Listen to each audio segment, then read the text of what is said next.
শিল্পপণ্যের বিশ্ববাজারে লাগাতার কমছে বিটুমিনের দাম। আন্তর্জাতিক বাজার বিশ্লেষণকারী মার্কিন গবেষণা প্রতিষ্ঠান দ্য ট্রেডিং ইকোনমিক্সের তথ্য, বর্তমানে প্রতি মেট্রিক টন $420.98 বিক্রি হওয়া বিটুমিনের দাম এক সপ্তাহে 1.8 আর মাসে 7.08 ও চলতি বছরের জানুয়ারি থেকে নভেম্বর পর্যন্ত কমেছে 18.5%।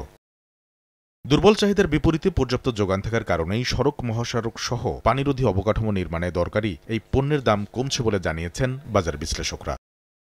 লিডের বাজার দরও রয়েছে নিম্নমুখী। গেল এক মাসে 2.32% কমে বিশ্ববাজারে প্রতি মেট্রিক টন এই শিল্পপণ্য বিক্রি হচ্ছে $1982.65।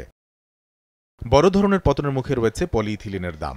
এক মাসে 3 আর গেল 11 মাসে প্রায় 21% কমে সোমবার সকালে এই পণ্য বিশ্ববাজারে বেচাকেনা হয়েছে $944.44।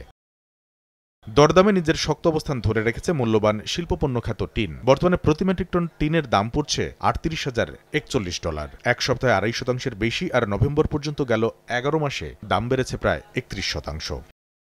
এদিকে ঘুরে দাঁড়ানোর ইঙ্গিত দিয়েছে মাঝখানে পতনের মুখে পড়া জিঙ্ক। এক মাসে 1% কমলেও গেল এক সপ্তাহে এই শিল্পপণ্যের দাম বেড়েছে প্রায় 2.5%। একই পথে রয়েছে অ্যালুমিনিয়ামও। মাসের ব্যবধানে সামান্য কমলেও সপ্তাহ ব্যবধানে 2.42% বেড়েছে এই শিল্পপণ্যের দাম।